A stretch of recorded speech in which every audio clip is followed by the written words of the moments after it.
So my name is MacQueen, and today I'm going to be telling you some about the population genetics of the highly polymorphic RPP8 gene family.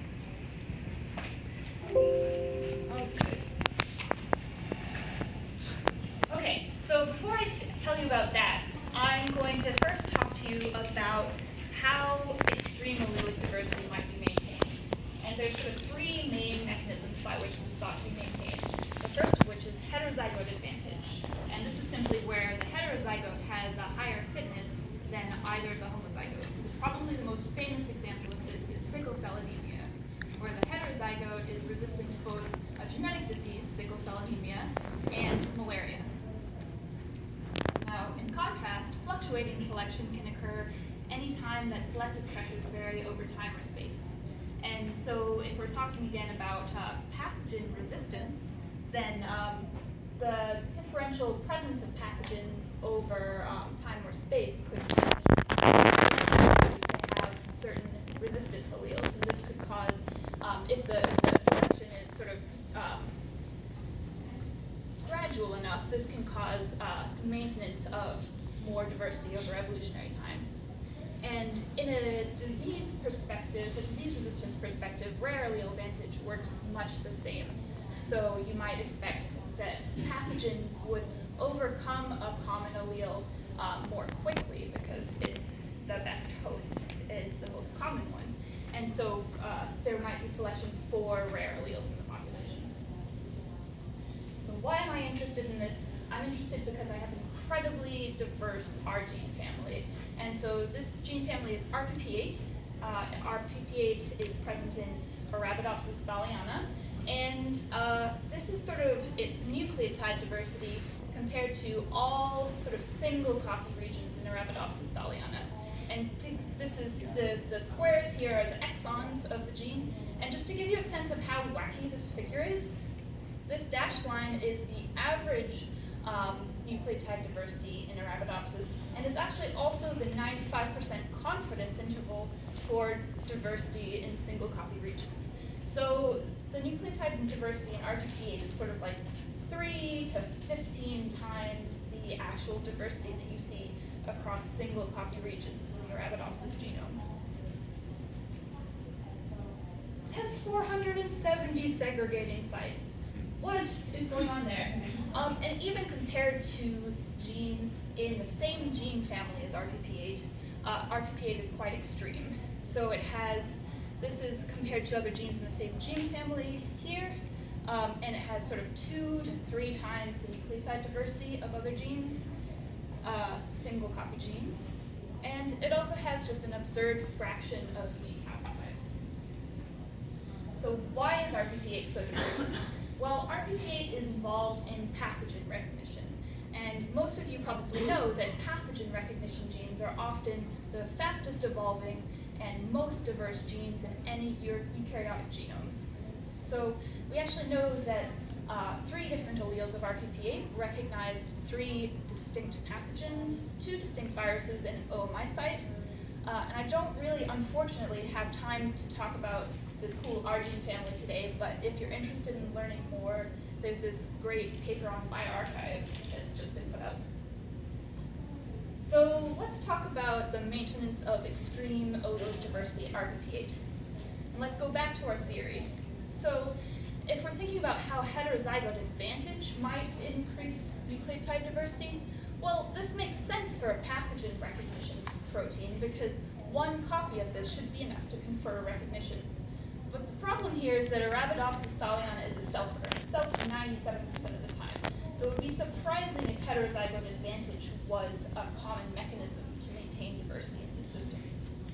On the other hand, fluctuating selection or rare allele advantage makes sense. It's plausible. We know there's variation in pathogen presence over time and space. But it's actually difficult to imagine this maintaining many alleles. And if anyone knows more theory that could tell me how it can maintain more than like 2 to 8 alleles, I'd be interested in knowing it. But so far, the theory I've read just can't maintain the amount of diversity that we see at RPP8. So what else is going on in RPP8? What else might be maintaining this diversity? So RPP8 is a small gene family. It has 3 paralogs within Arabidopsis thaliana. 2 are tandem duplicates, RPP8 copy 1 and copy 2. And these colors are going to refer to the genomic locations for the rest of the talk.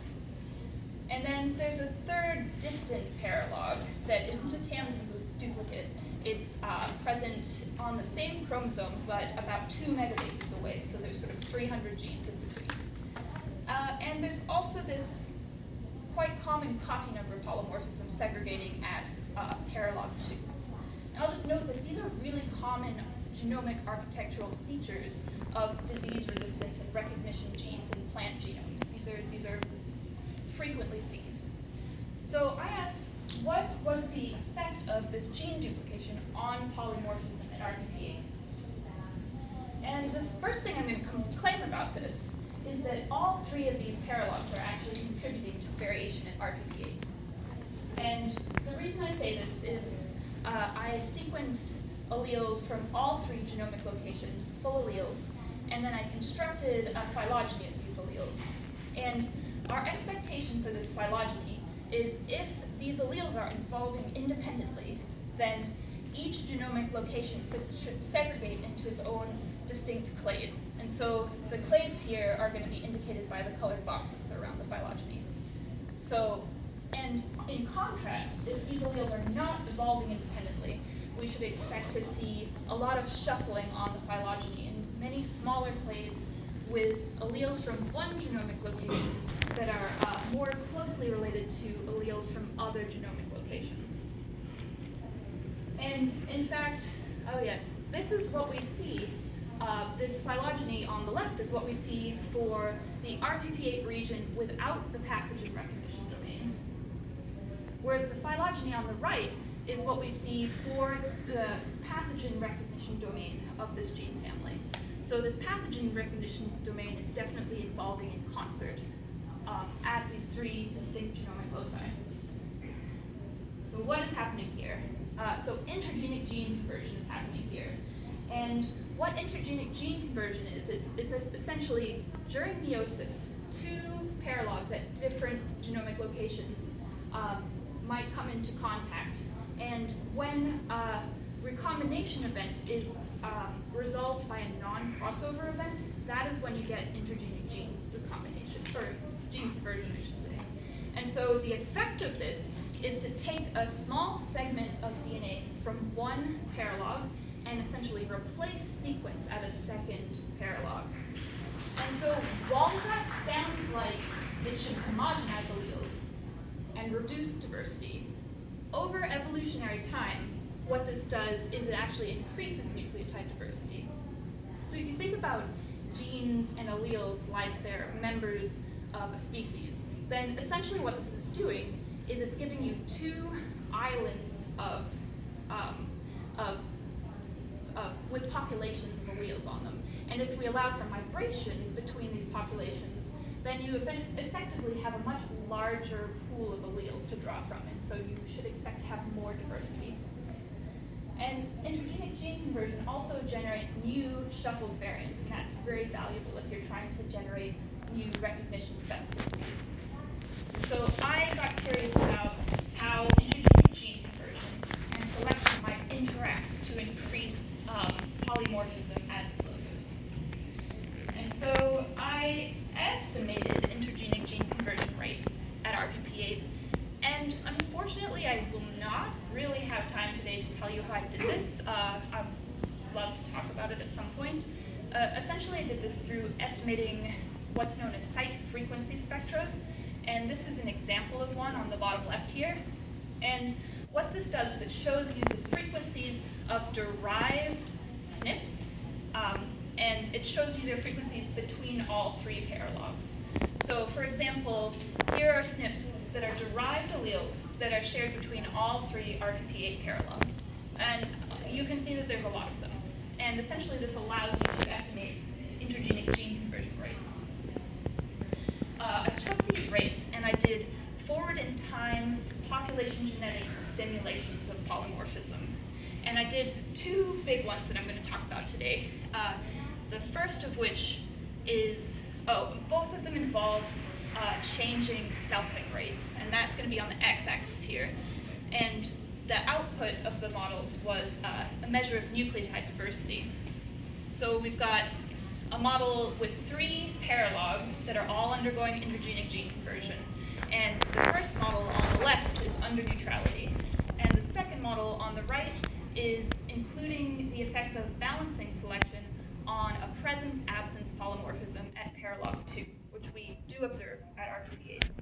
And essentially, the takeaway here is that under neutrality, you can only get sort of up to 3 times the nucleotide diversity that you'd expect for a single copy region. And only adding this sort of balancing selection allows you to approach levels of nucleotide diversity that we actually see in the RPP8 system, this sort of 14 times the average for a single copy gene. All right, so let me talk about my conclusions about RPP8 diversity. So one of the really cool things here is that RPP8, the first paralog, exchanges gene sequence more with the distant paralog than it does with the tandem duplicate. And this is kind of surprising. It's like I say, I don't go to my neighbor's house as much as I fly 1,000 miles away. But we don't really understand the genetic mechanism for this. But it could be that, maybe my parents live 1,000 miles away and I'm more related to them, so I'm going to go visit them more often than I do my neighbor. Second, and I think really interestingly here, intergenic gene conversion between gene duplicates restores the possibility of heterozygote advantage in a selfing species. So anytime you have 2 copies of a gene in the genome, if they're at different locations, you're going to, and there's this much diversity, you're effectively going to have 2 different copies of the same gene. So you're going to have the ability to be a heterozygote in a selfing species, and that I think is a really cool thing. I also find that increased copy number and balancing selection could independently increase diversity. And finally, I just want to suggest that maybe some of these R genes, these disease resistance loci, might exist in the genome simply to increase diversity at other disease resistance loci. And now I've entirely used up all of the time, so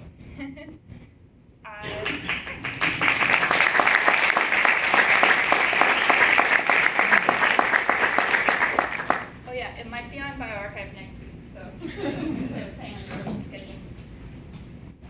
So Alice? Yeah. Do you see patterns of pairwise LD where LD spikes up again as you move into the area of gene conversion? So LD completely is gone in this gene region. I actually have some slides about that, but that's actually a prediction for intergenic gene conversion, that you have much lower LD than you do in other regions of the genome. So we see the opposite of that. There's no LD in this region. Between the first paralog and then the second paralog, Yeah. where it made the conversion? Yeah, there's no LD. And then as soon as you get out of the region, LD picks up again. Cool. Yeah.